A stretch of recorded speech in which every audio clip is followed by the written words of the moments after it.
오늘 예배 자리에 나오신 우리 모든 청년들 진심으로 환영하고 또 축복합니다. 지난주에 여러분께 드렸던 질문이죠. 여러분은 누구를 예배하고 무엇을 예배하고 있으십니까? 오늘뿐만 아니라 지난주 여러분의 삶의 예배 자리 가운데 무엇을 가장 높이셨고, 무엇에게 여러분의 인생을 걸었고, 무엇이 여러분 삶에 가장 중요하여서 여러분의 인생의 보좌에 그것을 놓고 엎드려 내 삶을 책임져 달라고 예배하셨습니까? 우리가 교회에 와서 그리스도인의 이름으로 하나님과 예수의 이름을 부르며 예배하고 있지만, 그럼에도 불구하고 우리의 예배의 대상과 예배의 방향은 성경에 말하는 예배와 다를 수 있습니다. 아시죠?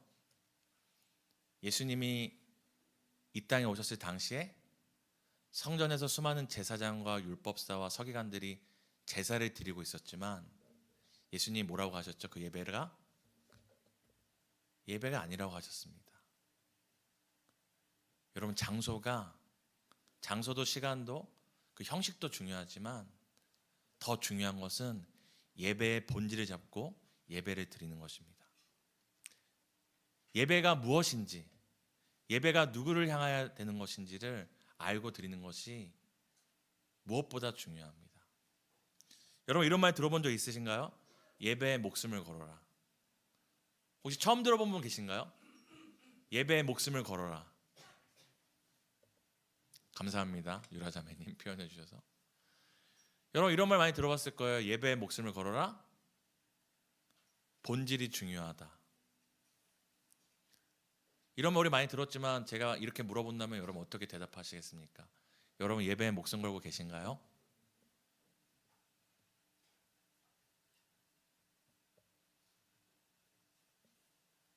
예배의 본질을 붙잡고 예배하고 계신가요?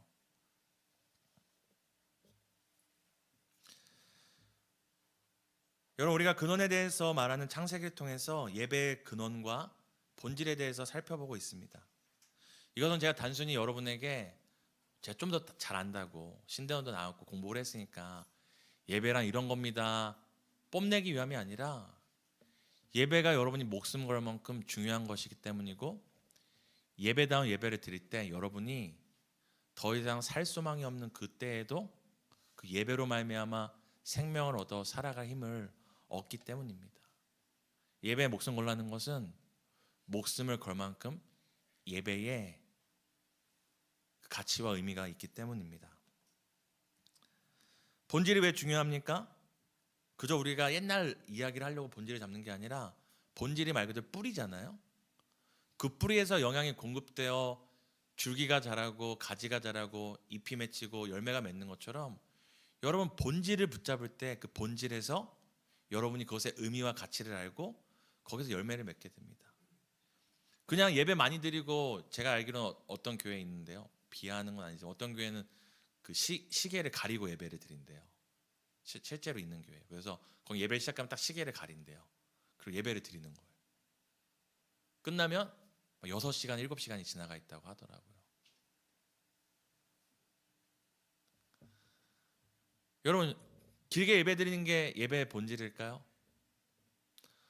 어떤 교회는 여러분 우리가 하는 것처럼 이런 악기를 사용하지 않고 찬송가만 이용해서 찬송가를 합니다. 찬송가보다 설교를 더 길게 하기도 해요. 어떤 예배는 우리가 아는 것처럼 수많은 싱어와 악기와 화려한 조명을 갖고 예배를 합니다. 이것이 예배의 본질일까요? 이렇게 예배 드릴 수 있고 저렇게 예배 드릴 수 있고 길게 예배 드릴 수 있고 짧게 예배 드릴 수 있지만, 가장 중요한 것은 예배의 본질을 놓치지 않고 예배를 드리는가가 더 중요한 것입니다.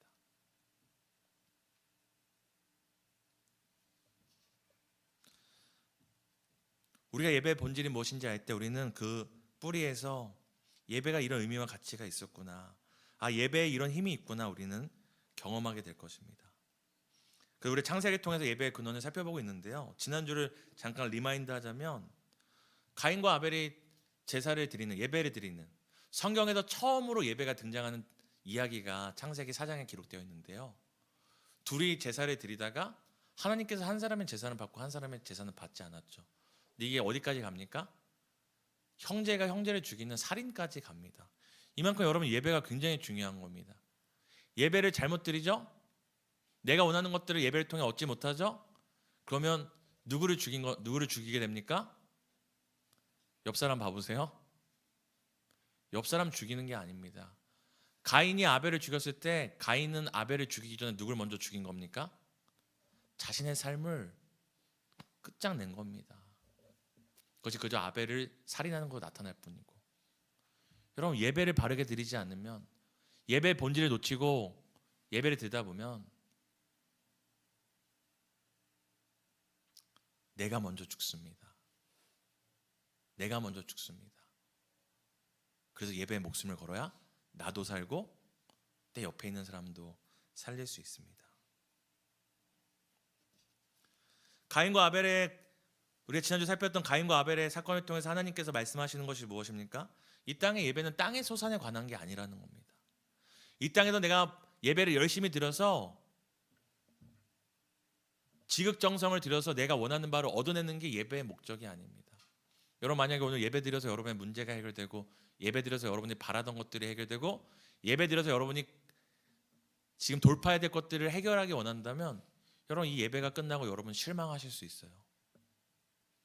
예배가 끝나고 여러분 스스로를 자책할 수 있어요. 내가 더 열심히 안 드렸나? 내가 헌금이 부족했나? 내가 뭔가 부족했나? 하지만 가인의 예배를 제사를 통해서 하나님이 우리에게 말씀하시는 것은 예배는 땅의 소산에 관한 게 아니라는 겁니다. 이집트 땅에 만연했던 것처럼 우리가 어떻게든 열심히 드리고 더 크게 노래 부르고 더 신나게 찬양하고 더 열심히 뭔가를 해서 결국 이 땅에서 내가 바라는 것을 얻어내는 것이 예배가 아니라는 것을 분명히 보여주셨어요. 그리고 아벨을 통해 예배가 무엇이라고 얘기하죠? 예배는 무언가를 얻어내는 것이 아니라 희생을 통하여 우리의 수치와 부끄러움과 더러움을 가려주신다고 약속하신 하나님의 그 약속, 희생의 가죽옷을 기억하는 게 예배라고 하였습니다.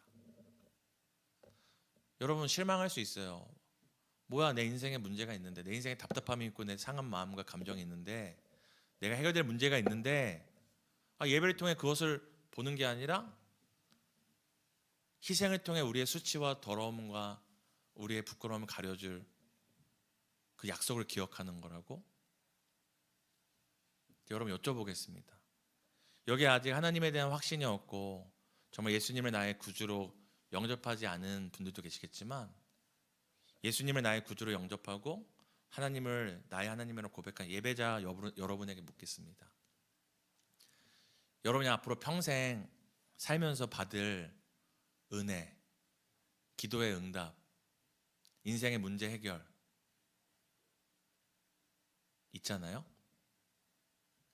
근데 그 모든 것들이 이미 여러분에게 주신 예수님의 그 십자가 사랑, 이미 여러분들의 수치와 더러움과 허물을 덮기 위해 십자가에서 모든 것을 쏟으신 예수님의 그 사랑, 희생 보다 더 귀한 것들이 있을까요? 그러니까 여러분이 앞으로 어떤 문제를 해결받던, 어떤 기도의 응답을 받던, 어떤 바라는 것을 받던, 여러분이 이미 받은 십자가의 그 사랑과 예수 그리스도의 그 희생의 사랑보다 더 귀하고 더 가치 있고 더 좋은 것이 여러분 삶에 있을까요? 다른 말로 예수보다 여러분 삶에 더 귀한 것이 앞으로 있을까요?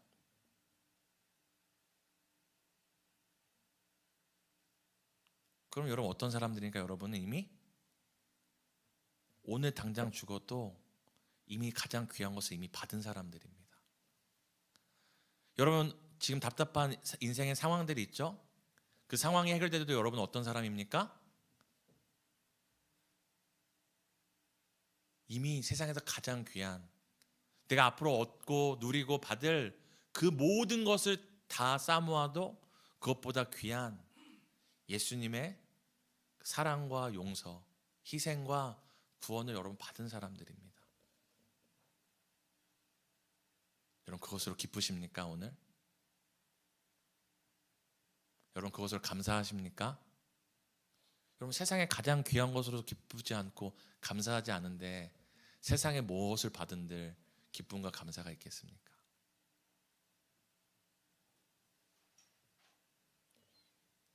앞으로 우리가 어떤 은혜를, 어떤 응답을, 어떤 문제를 해결받을지라도 비교할 수 없는 이미 십자가의 그 사랑을 받았는데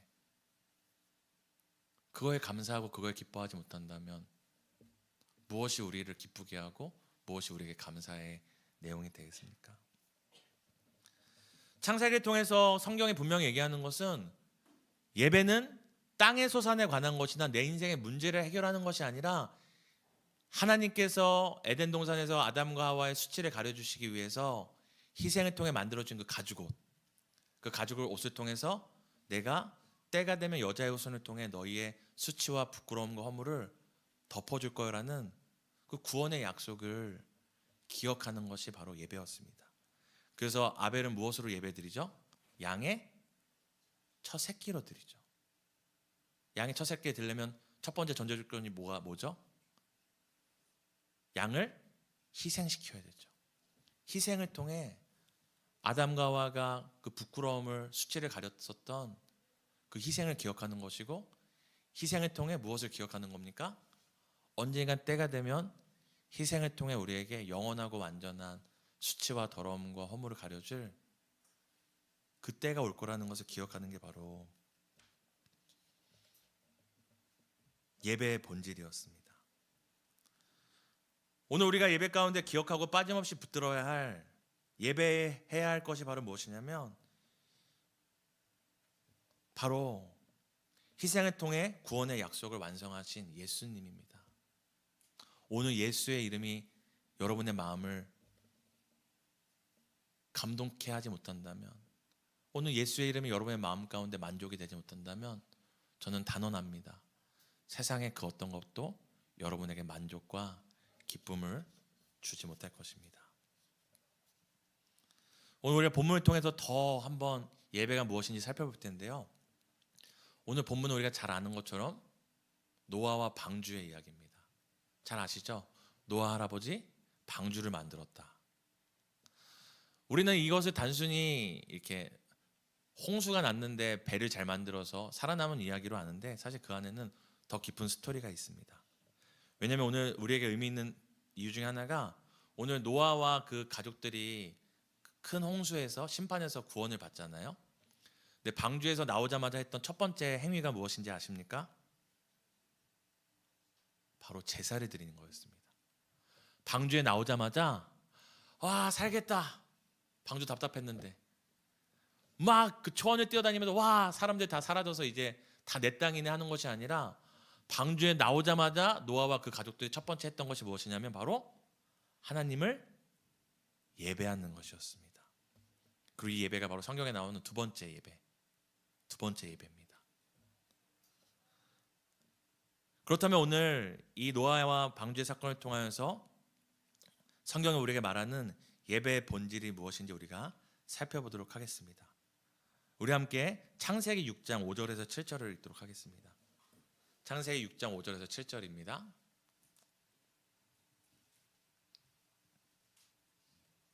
함께 읽겠습니다. 여호와께서 사람의 죄악이 세상에 가득함과 그의 마음으로 생각하는 모든 계획이 항상 악할 뿐임을 보시고 땅 위에 사람 지으셨음을 한탄하사 마음에 근심하시고. 아멘. 지금 노아가 지금 방주에서 튀어나와서 예배를 드리기 전에 어떤 일이 있었나요? 방주에 있었죠? 방주에 왜 있었나요? 온 세상에 홍수가 임했기 때문입니다. 그 온 세상에 홍수가 왜 임했나요? 자연재해였나요? 오늘 우리가 읽었던 6장 5절에서 그 뒤에 부를 보면 뭐라고 얘기하냐면, 하나님이 사람을 만든 것을 후회하셨대요. 사람을 만든 것을. 어저께 리더님들께도 물어봤지만 여러분이 아무리 부모님 말 안 들어도 부모님들이 가끔 이런 얘기 하잖아요. 부모님들 여러분에게 그런 말 안 하실 수 있겠죠? 널 낳은 거 후회한다 뭐 이런 얘기나 호적을 파버리겠다는 얘기나 넌 어디서 주워온지 모르겠다 뭐 이런 얘기들 안 들어보셨죠? 잘 사신 겁니다. 근데 여러분, 우리가 그렇게 순간의 감정과 상황 때문에 그런 말을 할 수 있지만, 하나님의 이 세상 사람을 만든 걸 한탄하셨다, 후회하셨다는 것은 순간적인 우기 아니라 하나님의 진단인 거예요. 사람 만든 것을 내가 정말 후회했다. 왜 후회하십니까? 사람이 세상에 가득해질수록 하나님의 형상이 가득해지는 게 아니라 죄인들이 가득해져서 온 세상에 죄가 가득하게 되었기 때문입니다. 오늘 노아와 그 가족들이 방주에 나오자마자 예배를 드릴 때 그 배경은 무엇이냐면 세상에 죄가 가득했고 그 죄에 대해서 하나님이 뭘 하신 겁니까? 심판하신 역사적 배경 가운데 지금 방주에서 뛰쳐나온 것입니다. 그러니까 지금 노아와 가족들이 방주에서 나오자마자 제사를 드릴 때 노아의 방주에서 튀어나왔던 이 노아와 그 가족들의 머릿속에는 우리가 예배 드려야지, 우리가 기독교인이니까 예배 드려야지 개념이 아니라 첫 번째 무엇을 기억했냐면 죄에는 하나님의 심판이 있다라는 것을 기억하는 순간이었습니다. 바로 죄에 대한 심판을 노아와 그 가족들이 몸소 경험한 때가 바로 방주에서 뛰쳐나온 그때입니다. 여러분 중에 심판이 무슨 말인가라고 좀 애매하신 분이 있는데요. 심판은 말 그대로 판단받는 것입니다. 여러분 스스로 사실 매일매일 여러분 스스로를 여러분 심판하시거든요. 여러분 하루를 마칠 때 어떻게 해요? 오늘 하루 참 좋았다. 또 오늘 하루도 이렇게 멍청하게 살았지? 오늘 참 부지런히 살았다. 왜 오늘 하루도 이것밖에 못 살았을까? 여러분 스스로 여러분은 뭐예요? 여러분의 하루를 판단하죠. 그래서 때로는 어떻게 그에 대해서 판단할 뿐만 아니라 상벌을 주죠. 내가 정말 열심히 살았으면 오늘은 좀 쉬어도 되겠다. 근데 내가 살지 못했으면 그에 대한 더 내가 부지런히 살거나 더 이렇게 해야겠다 하잖아요. 근데 이건 단순히 하루만을 계산하지 않죠. 하루만을 하지 않죠. 우리가 한 달을 살고 어때요? 내 삶을 돌아보고 중학교를 졸업하며 돌아보고 대학을 가고 졸업하고 취업하고 돌아보고 연말정산을 하죠. 한 해가 지나면 어떻게 합니까? 지난 한 해 내가 어떻게 살았는지. 근데 더 중요한 것은 여러분 우리의 인생이 끝마치는 그때에 우리가 우리 자신을 심판한다는 것입니다. 어떻게 심판할까요?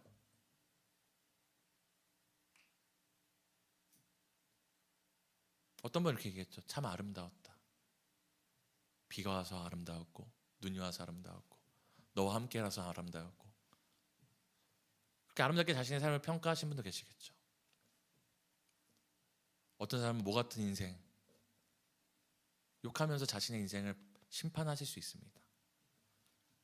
근데 성경의 히브리서 9장 27절을 보면 어떤 말이 있냐면 한 번 죽는 것은 사람에게 정해진 것이요 그 후에는 심판이 있다고 합니다. 여러분만 여러분 인생 평가하지 않잖아요. 심판하지 않잖아요. 여러분의 부모님도 여러분 심판하죠. 너 왜 그렇게 사니? 여러분 주변 사람도 여러분 평가하죠. 너는 왜 그렇게 살아? 근데 여러분이 죽었을 때 여러분의 삶을 심판하는 분이 계시다고 성경은 얘기합니다. 언제요?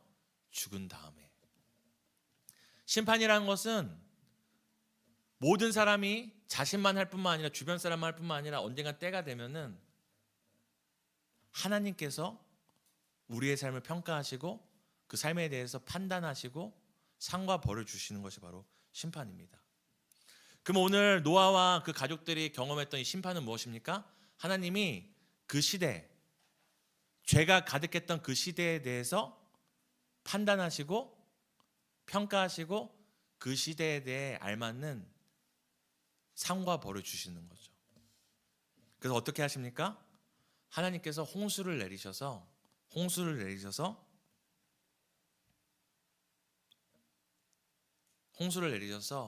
모든 사람들을 심판하십니다.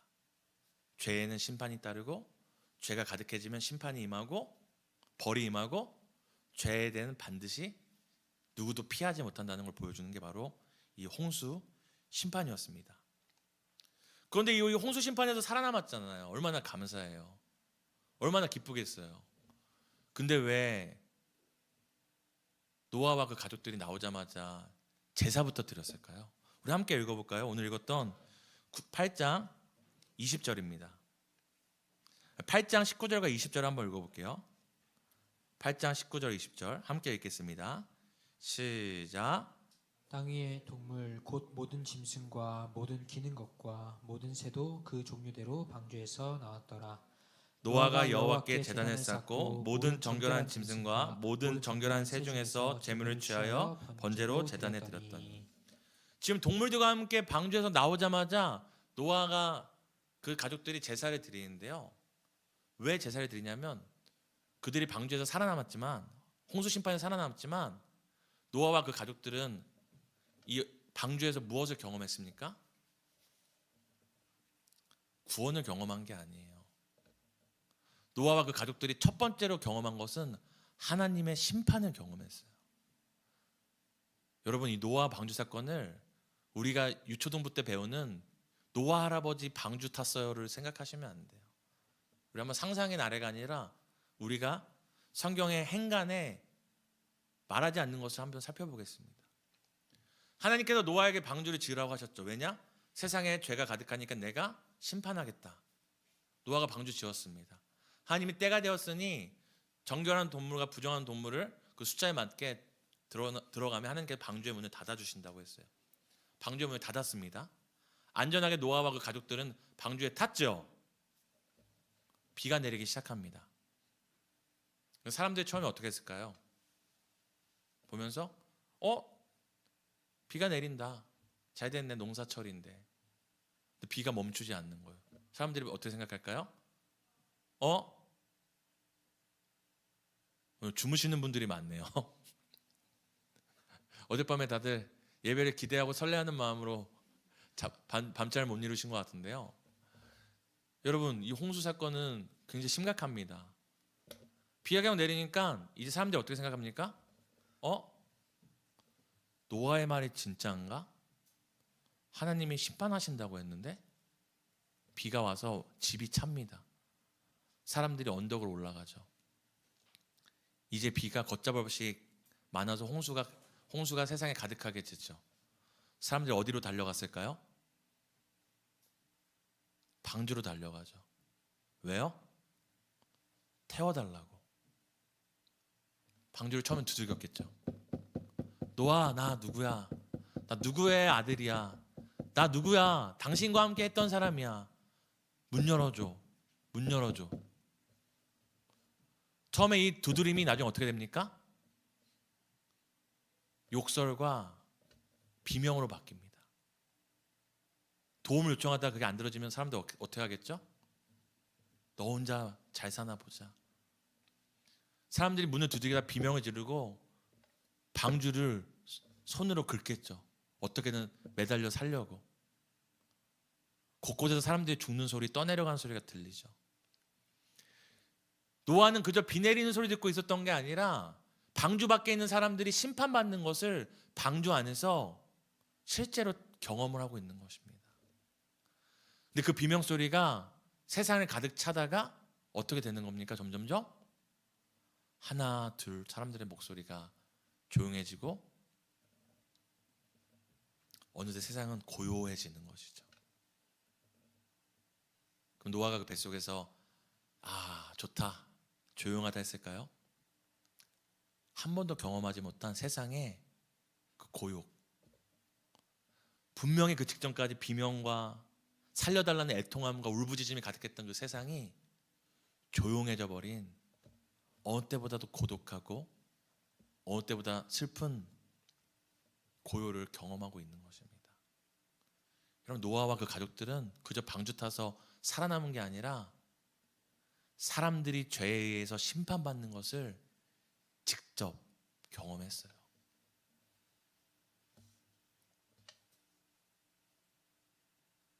어떤 죄인도 아무리 부르짖고 살려달라고 해도 심판을 받으면 침묵하게 된다는 것.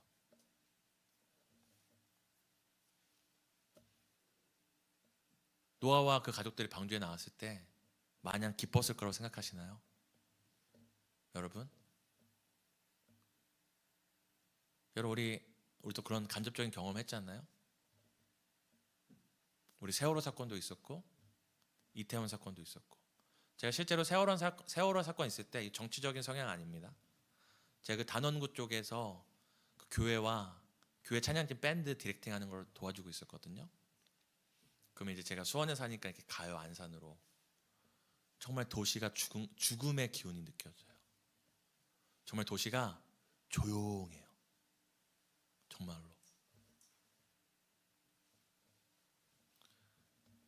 여러분 10년이 지났는데도 여전히 아파하고 그것들의 트라우마로 사는 사람도 있잖아요.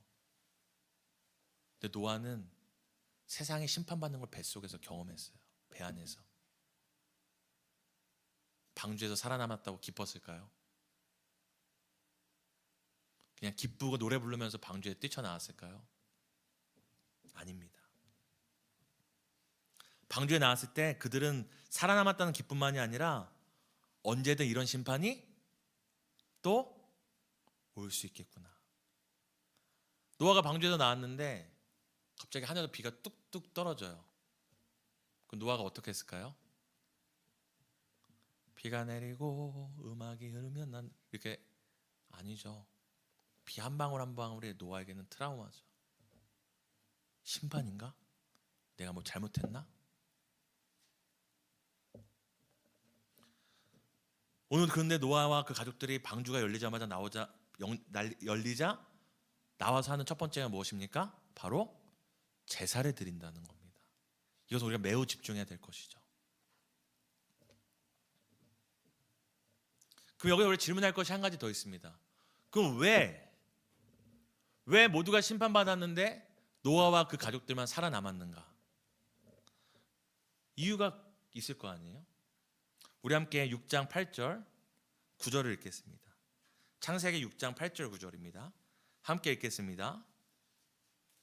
시작. 그러나 노아는 여호와께 은혜를 입었더라. 이것이 노아의 족본이라. 노아는 의인이요 당대의 완전한 자라. 그는 하나님과 동행하였으며. 왜 모두가 심판받고 그런 비참하고 비명 행사하는 그런 심판을 다 받았는데 노아만 살아남았는가? 우리가 만약 6장 9절에 주목하면 노아는 의인이었구나. 당대의 완전한 자였구나. 하나님과 동행했구나. 그래서 살아남았다라고 생각할 수 있지만 그것이 아니라 그 앞에 뭐라고 얘기하죠? 6장 8절에 노아는 여호와께 은혜를 받았다고요? 은혜를 뭐 했다고요? 여러분 은혜를 입었대요. 여러분 노아가 은혜를 입었대요. 노아가 이 은혜를 입었다고 할 때 떠오르는 것이 있으신가요? 아담과 하와가 죄를 져서 심판받아야 되지만 무엇을 입었죠? 가죽옷을 입었죠. 여러분 노아와 그 가족들이 당대의 의인이고 완전하고 하나님과 동행했기 때문에 심판을 모면한 게 아니라 하나님의 은혜를 입었기에 의인이라 완전한 자라 하나님과 동행하는 사람으로 살 수 있었습니다. 노아와 그 가족들도 그 땅에서 죄의 영향을 받는 죄인 중에 하나였어요. 여러분 물어볼게요. 여러분 중에 이 세상에 죄들이 가득하잖아요. 이 죄에 영향 안 받는 사람 있으신가요? 여러분 아브라함의 조카였던 롯이 소돔과 고모라에 있었잖아요. 근데 롯에 대해서 뭐라고 표현하냐면 성경이 롯이 그 소돔과 고모라에서 세상 사람들의 죄를 보므로 그 마음이 상했다고 그럽니다. 다른 말로 뭐냐면 맨날 죄를 보고 들으니까 죄가 그 삶에 들어오는 거예요. 여러분 노아와 가족들도 그 죄가 관영했던 세상 가운데 영향받는 죄인 중에 하나였습니다. 그런데 노아가 살아남았던 이유가 무엇이죠? 다른 이유가 없어요. 은혜를 입었기 때문입니다.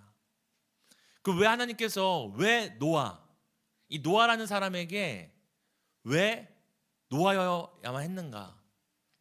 다른 이유가 없습니다. 무엇이냐면 하나님이 나타내기 원하셨기 때문입니다. 하나님의 홍수 심판을 통해서는 죄에는 반드시 심판이 따르고 사람은 반드시 심판받는다는 것을 알리기 원하셨다면 그 노아 한 사람을 통해 무엇을 보여주시는 겁니까? 누가 살아남는다? 심판이 있어도 누가 살아남는다? 은혜 입은 자가 살아남는다. 행위가 온전하고 완전한 자가 아니라 하나님께 은혜를 입은 자만이 살아남는다는 것을 보여주기 원하셨기 때문입니다. 이 노아라는 생존자와 그 가족들을 통하여서 죄인이 심판받을 수밖에 없는 죄인이 어떻게 살아남을 수 있는가? 바로 하나님의 은혜를 덧입고 죄인을 대신하는 희생의 가죽옷을 입어야만 살아남을 수 있다는 것을 보여주기 원하셨기 때문입니다. 그렇게 노아가 살아남았는데 오늘 우리의 핵심, 왜 노아는 튀어나오자마자 방주에 나오자마자 제사를 드렸냐 하는 것입니다. 왜 예배를 드렸냐 하는 것입니다.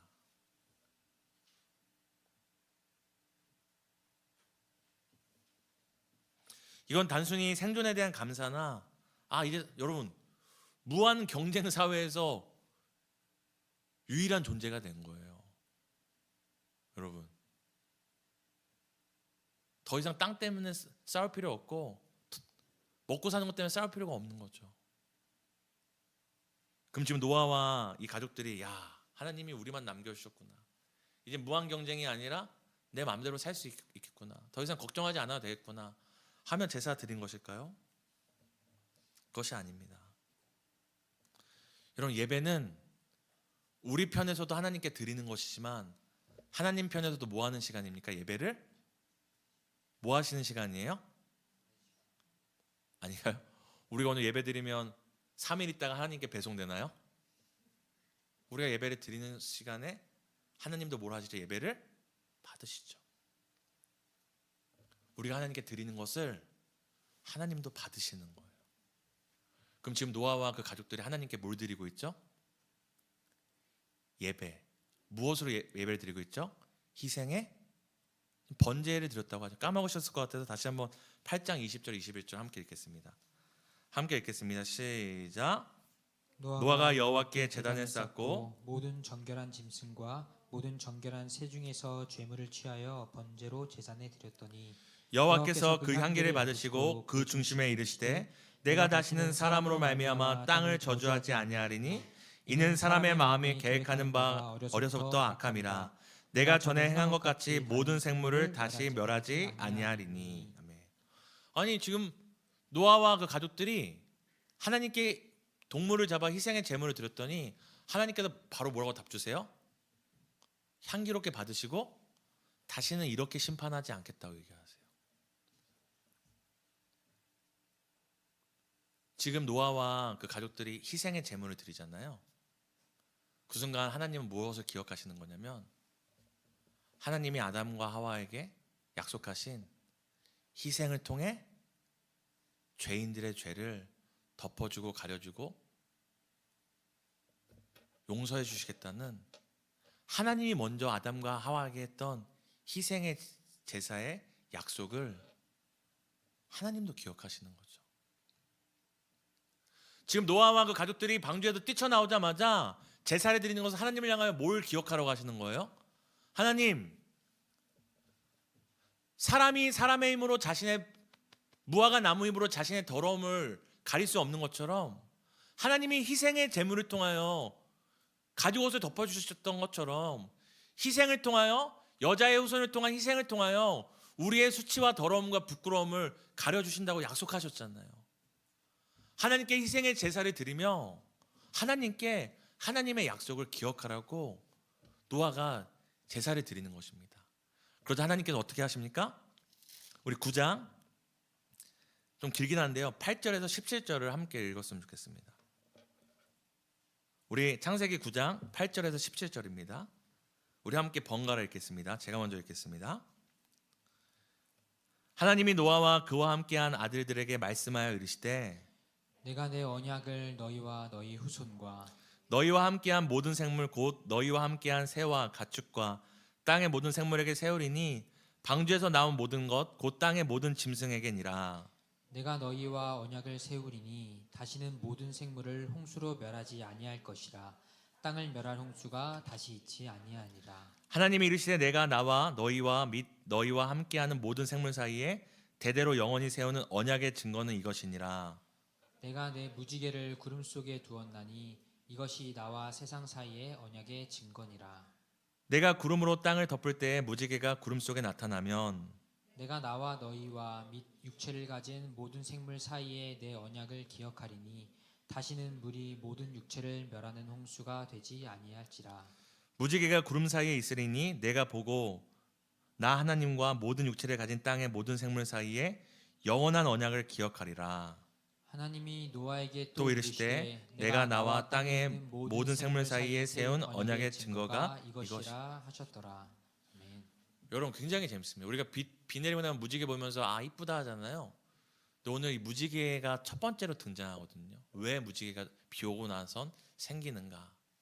단순히 하나님이 이쁘라고 하는 것이 아니라 지금 노아가 희생의 제사를 드리잖아요. 하나님께. 하나님 우리에게 약속하신 희생을 통하여 우리의 수치와 부끄러움과 더러움을 가린다고 하지 않으셨습니까? 하나님께서 뭐라고 얘기하시죠? 사람이 원래 어렸을 때 악하구나. 내가 다시는 물로 사람을 심판하지 않겠다라고 얘기하시죠. 그러면서 뭘 얘기하십니까? 비가 내릴 때마다 하늘에 뭐를 만들겠다? 무지개를 만들겠다고 얘기합니다. 무지개가 영어로 뭘까요? 레인보우죠. 레인 뜻이 뭐죠? 보우 뜻이 무엇입니까? 네? 인사라는 뜻도 있는데요. 활이라는 뜻이 있어요. 활. 이게 활 모양이잖아요. 찾아봤습니다. 있습니다. 보우에 활이라는 뜻이 있어요. 근데 히브리어로 무지개가 캐셰트라는 것인데 이 캐셰트 뜻이 무엇이냐면 여기에서만 유일하게 무지개로 쓰이고 그 뒤에는 전쟁에 쓰는 활로 나와요. 하나님께서 무지개를 하늘에 띄우시죠. 여러분 무지개가 이렇게 U자입니까? 소문자 N자입니까? 소문자 N자죠.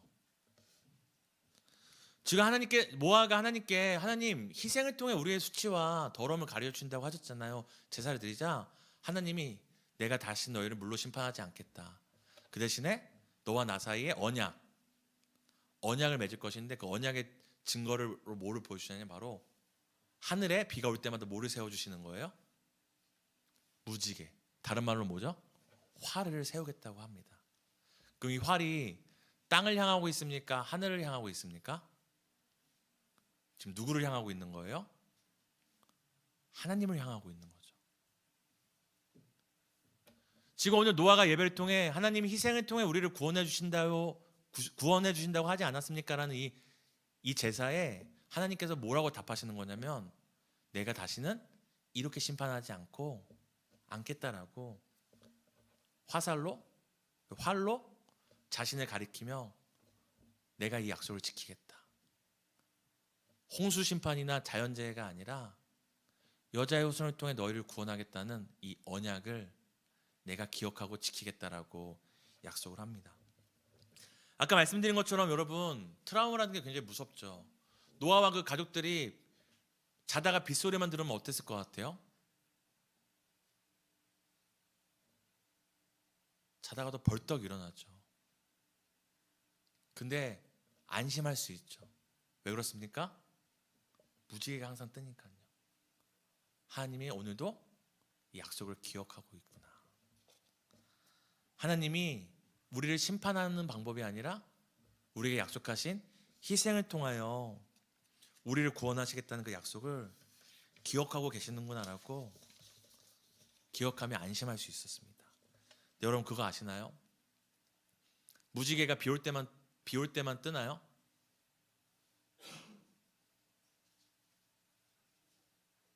사실 무지개는 여러분 365일 떠 있대요. 어디에 떠 있냐면 바로 대기층 위에. 이게 대기층이 아니라 그 구름층 위에. 구름이 수증기잖아요. 그래서 비행기 타고 하늘 올라가면 항상 무지개를 볼 수 있다고 하더라고요. 이게 무엇을 의미합니까? 하나님은 비 올 때만 하나님께서 사람과 맺으신 언약, 희생을 통하여 너희를 구원하겠다라는 언약을 기억하는 게 아니라 하나님은 언제 기억하시는 거예요? 365일 24시간 그 구름 위에 떠 있는 무지개를 보면서 내가 이것을 통해 희생을 통해 너희를 구원하겠다는 그 약속을 하나님은 기억하고 계시는 것입니다. 이게 바로 오늘 성경에 나타난 두 번째 예배의 모습입니다. 노아가 이 땅에서 잘 먹고 잘 살게 해달라고 제사 드리지 않았습니다. 그저 나 혼자 살아남았으니까 감사하다고 감사 제사 드린 거 아니었습니다. 예배의 목적이 무엇이었죠? 심판을 기억한 것이었습니다. 죄인은 심판받는구나. 심판이 이렇게 비참하고 무서운 거구나. 노아와 그 가족들이 제사를 드린 두 번째 이유가 무엇입니까? 하나님, 우리에게 하신 약속을 기억하라고.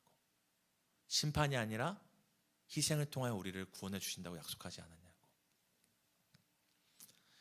여러분, 예배는, 오늘날도 우리가 드리는 예배는 동일합니다.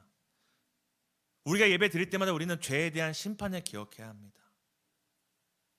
그리고 두 번째는 우리 무엇을 기억해야 됩니까? 우리의 죄 가운데서 우리가 어떻게 구원받을 수 있습니까? 오직 은혜를 덧입을 때만, 은혜를 입어야지만 구원받는다는 것을 기억해야 합니다. 우리가 하나님의 언약안, 바로 죄에 대하여 우리가 희생당하지 않도록 여자의 후손의 희생을 통하여 우리를 구원하시겠다는 그 약속 가운데 우리가 있음을 기억하는 것이 바로 예배 시간입니다. 그렇다면 오늘 노아와 그 가족들은 기다리며 바라는 소망이었지만 희생을 통하여 우리를 죄에서 건져주시고 구원해 주신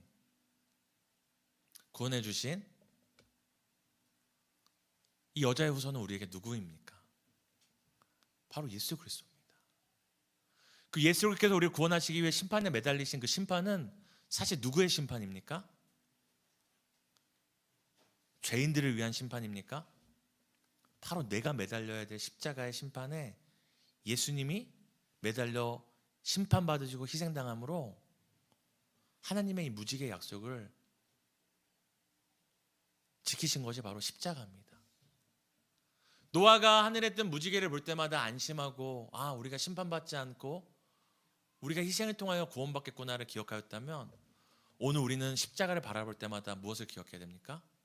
내가 죄로 인하여서 심판받지 않고 여자의 후손으로 오신 예수 그리스도의 그 십자가 희생으로 내가 구원받는다는 것을 기억하는 것이 바로 예배입니다. 그러므로 예배는 여러분이 무언가를 얻고 더 좋은 것을 받으려 하기 전에 이미 받은, 날 대신해서 심판받으신, 희생당하신 예수 그리스도의 사랑과 구원을 기억하는 것, 그것이 바로 예배의 본질과 목적이 되어야 합니다.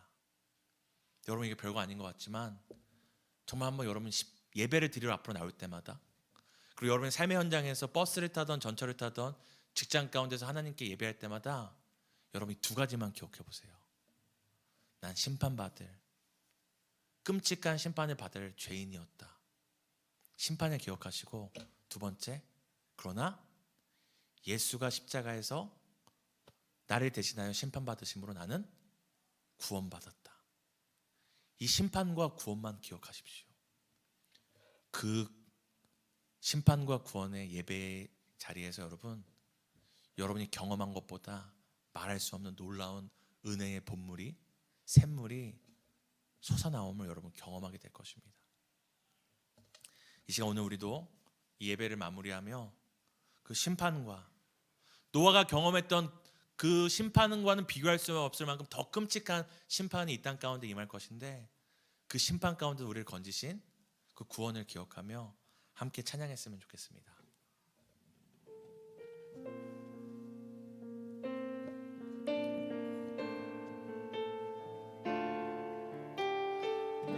우리가 당해야 했던 그 심판을 기억하며 함께 고백합니다. 나 같은 죄인 살리신,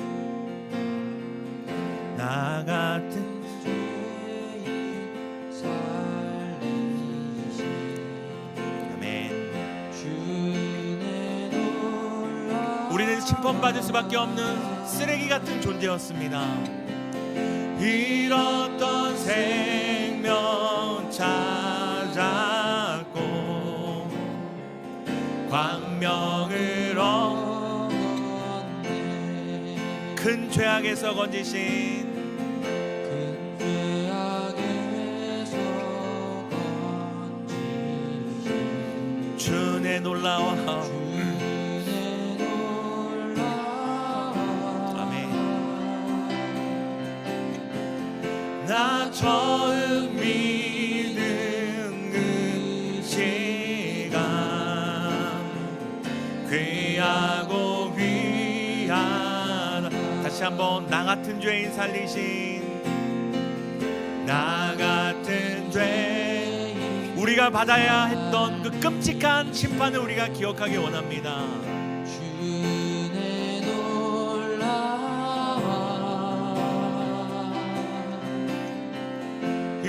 잃었던 생명 찾았고 광명을 얻었네. 큰 죄악에서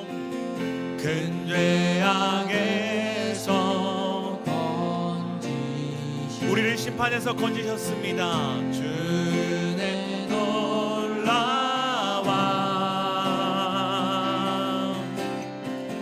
나 처음 믿은 그 시간 귀하고 귀하다. 주 찬양 주 찬양 주 찬양 주 찬양 내 생은 다해. 주님을 찬양합시다. 우리를 심판에서 건지시고 구원하신 내 생명 다해 찬양합니다. 내 생명 다해 주 찬양 주 찬양 주 찬양 주 찬양 내 마음 다해. 아멘. 주 찬양 주 찬양 내 생. 우리 다시 한번 심판과 구원을 기억하며 주 찬양 주 찬양 주 찬양 내 마음 다해. 주 찬양 주 찬양 주 찬양 내 생명 다해. 여러분, 제가 아는 한 권사님, 70이 넘은 권사님이 계세요. 정말 사회적으로도 세상적으로 정말 성공하셨습니다. 근데 제가 그분을 뵐 때마다 그분이 어떤 얘기를 하셨냐면, 자기의 세상에서의 성공과 그걸 자랑하는 것이 아니라 정말 죽을 수밖에 없는 죄인된 나를 건지신 그 십자가의 사랑을 항상 울먹이면서 저한테 얘기하셨었어요. 다른 것도 다 감사하고 값진 경험이지만 자신은 지금도 죽을 수밖에 없던 죄인을 큰 죄악에서 건지신 그 십자가의 사랑만 생각하면 눈물이 난다고 울먹이며 저에게 말하던 것이 저는 지금도 잊혀지지 않습니다.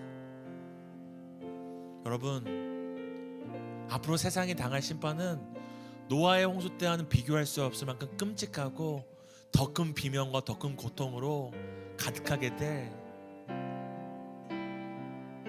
큰 심판이, 큰 환난이 반드시 옵니다. 근데 우리는 어떤 자들입니까? 대신 예수께서 십자가에서 심판받으심으로 그 심판에서 구원받은 자들입니다. 심판의 크기를 알면 구원의 감격이 커집니다. 이 시간에 기도할 때 우리가 받아야 됐을 그 심판을 기억하며 나를 위해 십자가의 심판받으심으로 건지신 십자가의 구원을 우리 감사하며 찬양합시다. 함께 기도하겠습니다.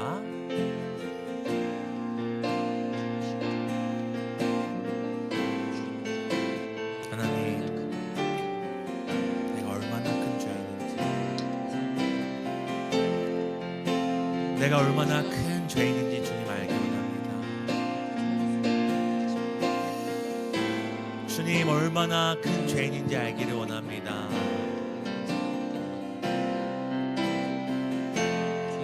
얼마나 큰 죄인인지를 주님 알기를 원합니다. 내가 받았어야 될 심판, 그저 십자가에 죽는 정도의 심판이 아니라 영원히 돌이킬 수 없는 그 심판, 심판의 크기를 알면 구원의 감격이 커짐을 주님 우리가 압니다. 주님, 내가 받아야 될 그 심판의 두려움을 알면 내가 받은 구원의 감격이 주님 커집니다.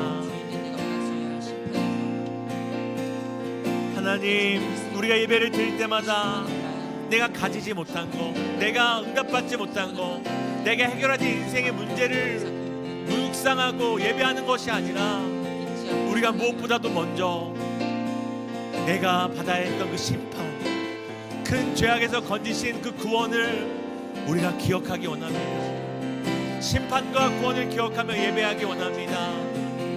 하나님, 내가 받아야 될 것들, 여전히 부족한 것들, 여전히 채워져야 할 것들, 여전히 해결돼야 될 문제만을 예배하지 않게 하시고, 아버지, 우리가 평생에 그 어떤 것을 받고 누리고 채운다 할지라도 아버지, 비교할 수 없는 큰 사랑과 큰 은혜와 큰 대속을 우리가 놓치지 않기 원합니다.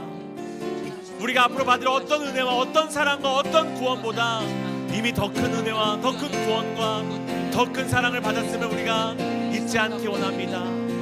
하나님, 우리 청년들 삶에서 감정을 예배하지 않게 하시고, 상황을 예배하지 않게 하시고, 문제만을 예배하지 않게 하시고, 내가 마땅히 받아야만 했을, 내가 마땅히 십자가에 못 박혀야 됐을 그 심판을, 죄인됨을 주여 예배하게 하여 주시고, 그 놀라운 그 무서운 심판에서 나를 건지신 하나님의 사랑을, 예수 그리스도의 희생의 사랑을 기억하는 우리 될 수 있도록 주여 도와주시기 바랍니다.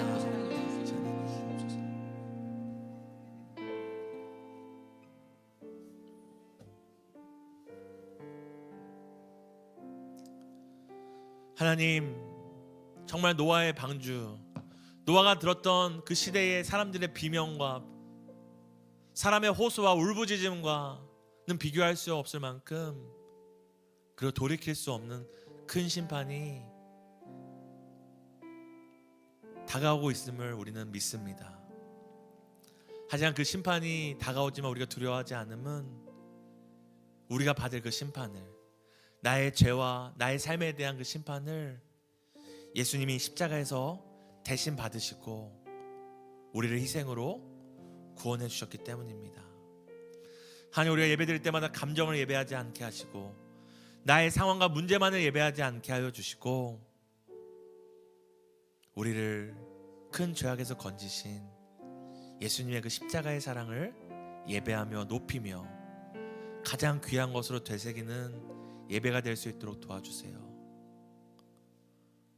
우리가 받아야만 했던 심판의 크기를 알면 우리가 받은 구원의 감격의 크기가 커짐을 잊지 않기 원합니다. 우리 사랑하는 청년들, 직장과 버스와 일터와 길을 걸으며 부르신 곳에서 하나님을 예배할 때 다른 것을 예배하지 않게 하시고, 오늘도 큰 죄악에서 나를 건지신 예수님의 십자가의 구원을 예배하는 우리 청년들 되도록, 그 예배를 통하여 예배의 은혜와 예배의 능력을 경험하는 우리 복된 한 주 될 수 있도록 은혜를 더해 주세요. 오늘도 우리의 예배 자리에 불러주심을 감사드리며 우리의 심판과 구원을 완성하신 예수님의 이름으로 기도드립니다. 예수님이 가르쳐준 기도로 우리의 예배를 올려드리겠습니다. 하늘에 계신 우리 아버지여, 이름이 거룩히 여김을 받으시오며 나라에 임하옵시며 이루어진 것 같이 땅에서도 이루어지리다.